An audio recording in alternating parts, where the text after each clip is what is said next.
नमस्कार दोस्तों, स्वागत है आपका हिंदी की कक्षा में।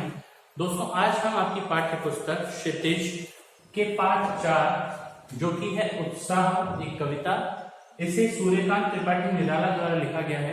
पिछले भाग में हमने सूर्यकांत त्रिपाठी निराला के बारे में जाना था। आज हम हमारी कविता का अध्ययन करने जा रहे हैं जो कि है उत्साह।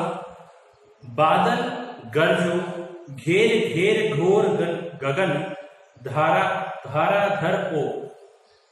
कवि बादलों से प्रार्थना कर रहा है कि हे बादलों, तुम गरजो, तीव्र ध्वनि के साथ गरजो। घेर घेर घोर गगन, घोर गगन अर्थात इस भयंकर, इस विशाल गगन को, इस आकाश को घेर के, चारों तरफ से घेर के, धराधर ओ, और धराधर इस पृथ्वी पर, इस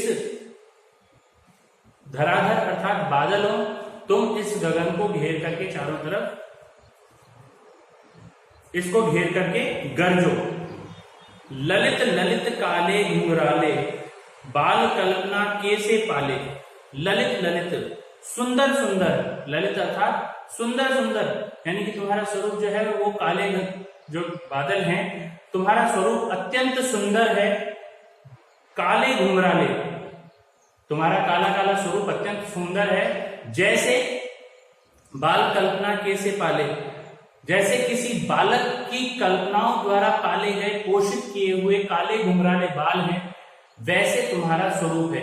अर्थात यहाँ पे कवि कहना चाह रहा है, जिस प्रकार एक छोटे बालक की मन में आप कल्पना करते हैं और उसके काले घुंघराले बाल हैं, वैसे तुम सुंदर दिख रहे हो। उसके जो बाल होते हैं, जैसे छोटा बालक है, उसके काले घुंघराले बाल जितने सुंदर नजर आते हैं, पोषित किए गए बाल जैसे सुंदर नजर आते हैं, वैसे ही तुम सुंदर और अत्यंत सुंदर नजर आ रहे हो। विद्युत छवि उर में, उर अर्थात हृदय, उर अर्थात हृदय।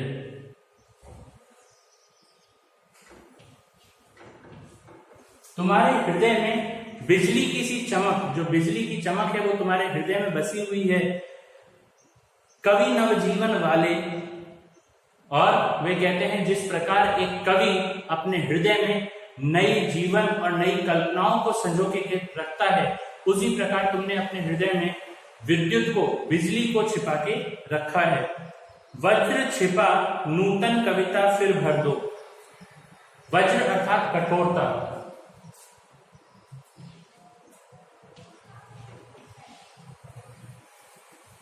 वज्र अर्थात कठोरता।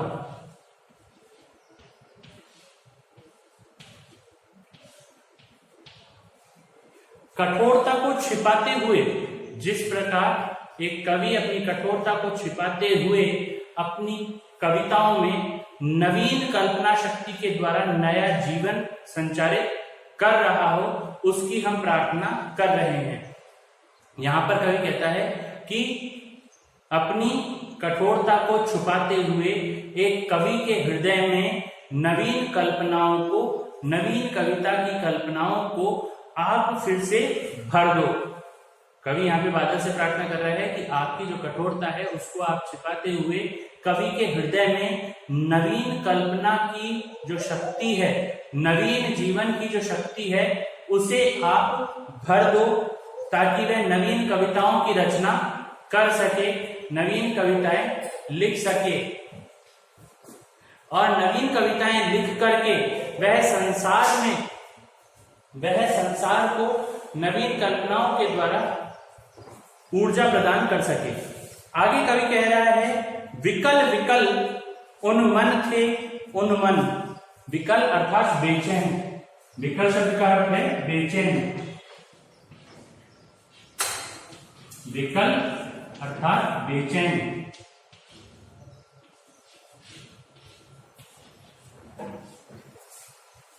बेचैन रहने वाले मन में, और उन्मन अर्थात कहीं भी न टिकने वाले मन में, उन्मन अर्थात कहीं न टिकने वाले।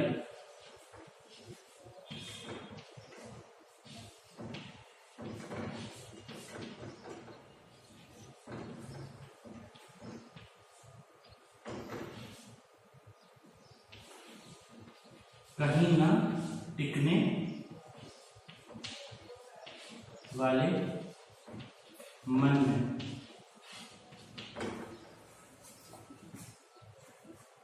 यानी कि जो हमेशा बेचैन रहता है,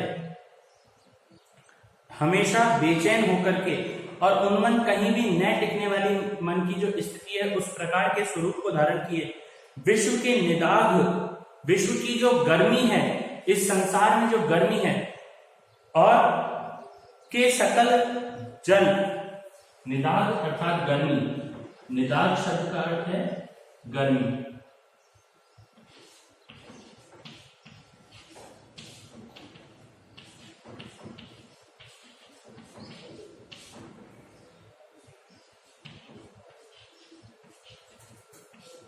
सकल अर्थात सभी या सब, विश्व के सभी लोग, निदाघ अर्थात गर्मी, सकल अर्थात सब, विश्व के सभी जन लोग निदाघ अर्थात गर्मी से बेचैन होकर इधर उधर भटक रहे हैं और कहीं भी न टिकने वाले मन जैसी उनकी स्थिति हो रही है। आप उन्हें शांति प्रदान करो। तो कवि यहाँ पे बादलों से प्रार्थना कर रहा है कि आप जो विश्व के सभी लोग हैं जो गर्मी से बेहाल होके इधर उधर भटक रहे हैं, बेचैन होकर इधर उधर भटक रहे हैं और कहीं भी न टिकने वाले मन जैसी उनकी स्थिति हो रही है, तो उन्हें आप शांति प्रदान करें।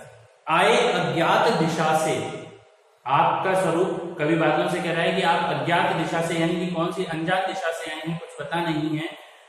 अनंत के घन, अनंत अर्थात जिसका अंत न हो, अनंत जिसका अंत न हो, ऐसे आकाश, अनंत कहा जाता है आकाश को भी, जिसका कोई अंत ना हो, ऐसे आकाश के आप बादल हो।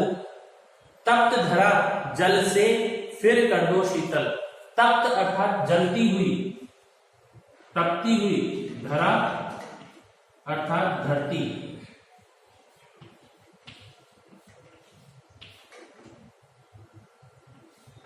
धरा अर्थात धरती, इस जलती हुई धरती को जल से फिर शीतल कर दो।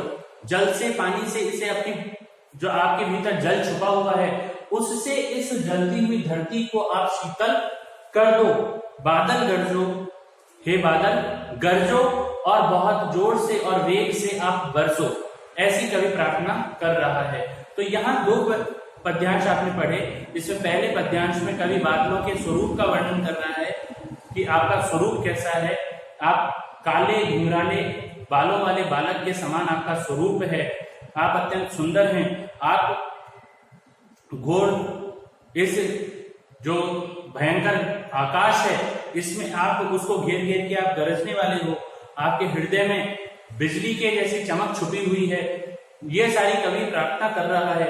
अगले में अगला जो पद्यांश है, दूसरा पद्यांश, उसमें कवि पूरे संसार में गर्मी फैली हुई है, सभी लोग उस गर्मी से बेचैन हैं, परेशान हैं, इधर उधर भटक रहे हैं, कहीं भी न टिकने वाले मन जैसी उनकी स्थिति है और आप अज्ञात दिशा से आए हैं और सबको बादल, जो तपती हुई धरती है, इसको आप अपने जल से, जो आपके भीतर भरा हुआ जल है, उससे आप इसे शीतल कर दो। ये आपकी कविताओं का भावार्थ है। गृह कार्य के रूप में आपका गृह कार्य है कविता उत्साह, कविता उत्साह